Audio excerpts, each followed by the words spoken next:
Good evening, Facebook. Welcome to my latest live session where I'm going to be talking to you about my top 5 tips for remortgaging.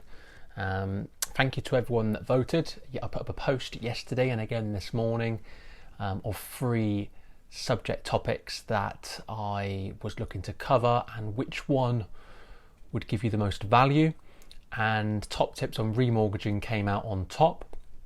That said, if you are a home buyer or first time buyer, you will find that many of these tips will still apply to you. So if you don't have a mortgage at the moment and you're not remortgaging, but you want to buy a property or get on the ladder, or you're self-employed, you will find that the tips I'm going to share with you today are still relevant. So yes, thank you for all of those that voted.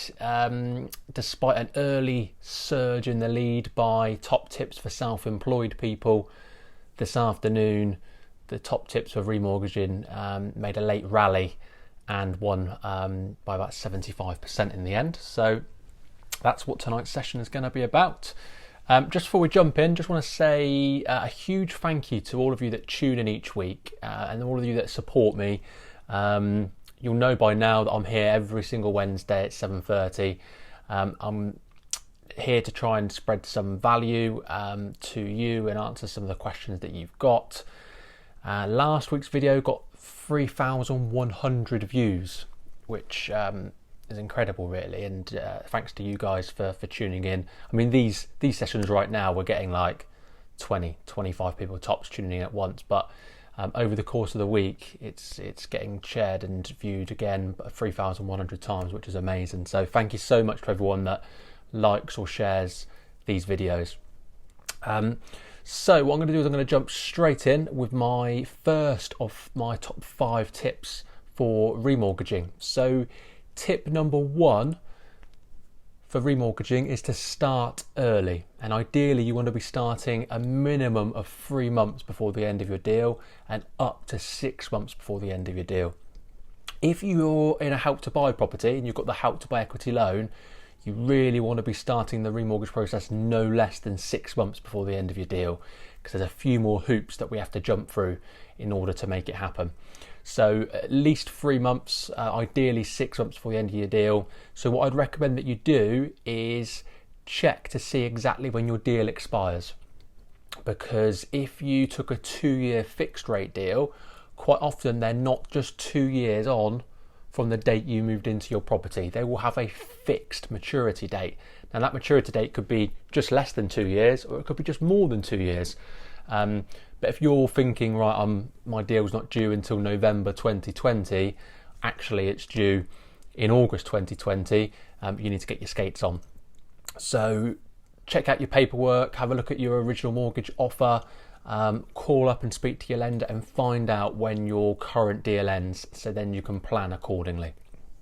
And then you need to start the remortgage process within at least 3 months. If it's less than 3 months, if you look at your paperwork and you've only got a month to go, don't panic. It can still be done, but we need to, get our skates on, and you're going to be up against it a bit. So, check the maturity date or the expiry date of your current product sooner rather than later.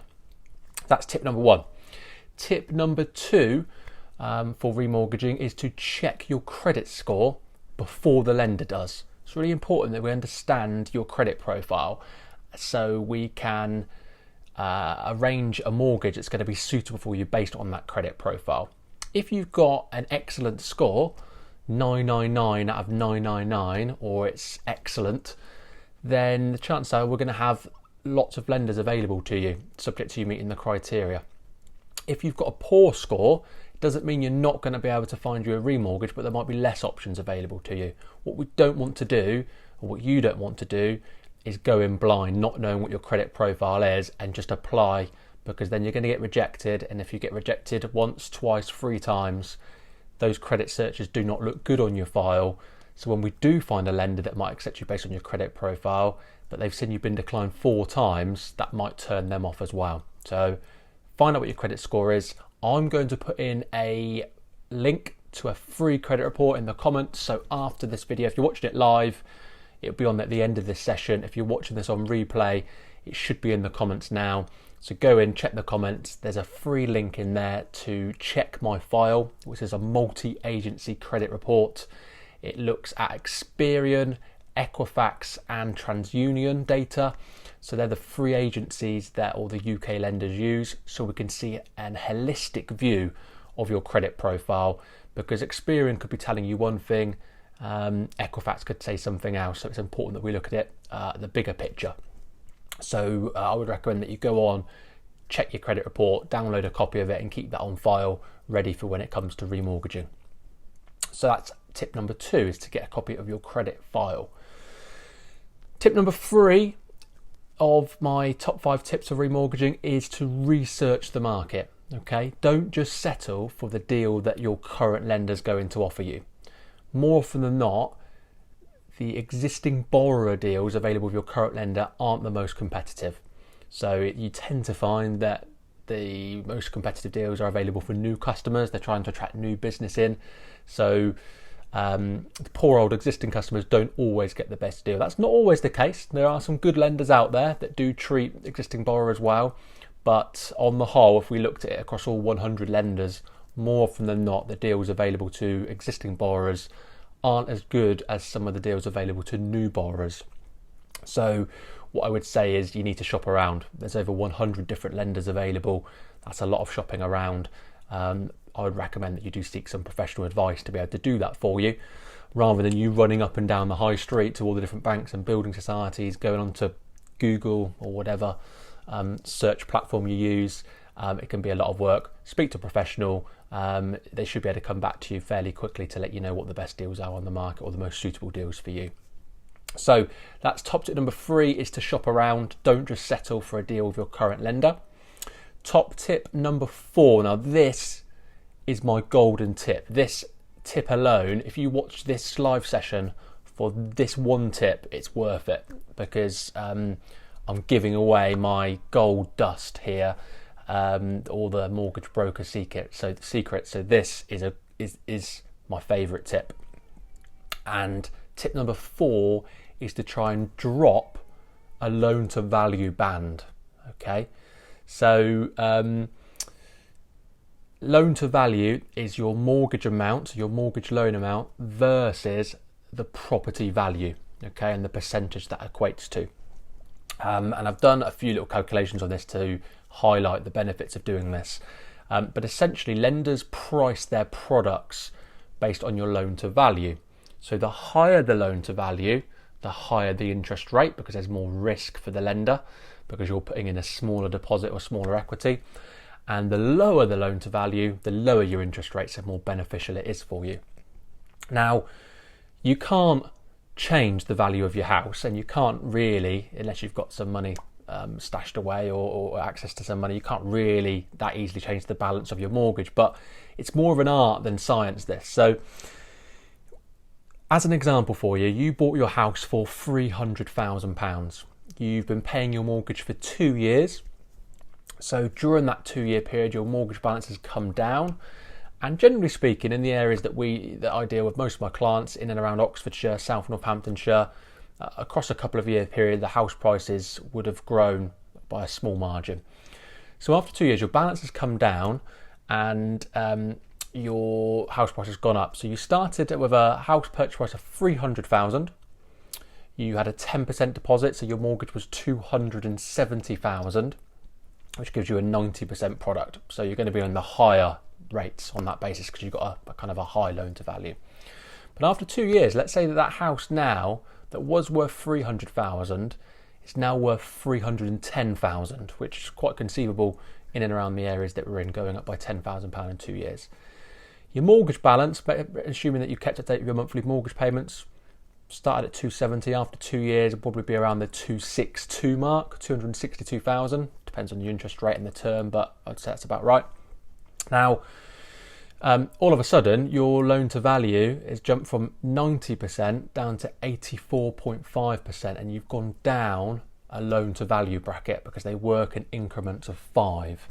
So it'll be 90%, 85%, 80%, 75%, and so on. However, if you'd have just gone to that lender and said, well, I bought it for 300,000, it's going to be worth thereabouts, you would still be on a 87% loan to value and your interest rate would be higher. So what I would recommend is that you always put the highest that you think your property could value up at on your application. So chances are it's going to be, after 2 years, somewhere between 305 and 310, but put 310 because there's every chance that a surveyor will come around and back up that value, and also it means that you would drop down the loan to value bracket and your interest rate would drop. Now, to see what that actually looks like in monetary value, I've got an example for you. So let's say you'll remortgage after 2 years, you just went back to your current lender or even went to a new lender but kept the value at 300,000. Your monthly mortgage payments could be somewhere, this is the best rate that's available at the moment, about £952 a month, okay, on a 2-year fixed rate for 30 years. If, however, you put on the application that your house was valued at 310,000, the higher end of the spectrum, a valuer went out and confirmed that they thought, actually, do you know what, given the house growth prices in the last 2 years, yeah, it's worth 310. Then all of a sudden, because you dropped that loan to value bracket to sub 85%, your monthly mortgage payments would be £897 a month. So £55 a month difference. Okay, it's not life changing. A couple of takeaways a month maybe. But over the course of 2 years, in another 2-year deal, it's £1,320. So, £1,320 is a lot of money. Think what that could buy you. It could be, new sofa, new 3-piece suite, could be money towards a holiday. It's a good amount of money to save. So that is my top tip, is to try and drop down a loan to value band. And if you're dealing with a professional, dealing with a mortgage advisor or a mortgage broker, speak to them and they will help maximise your savings and making sure that you're on the right loan to value band and right loan to value bracket. So the final and fifth tip for remortgaging is to sort your paperwork out, get your paperwork sorted.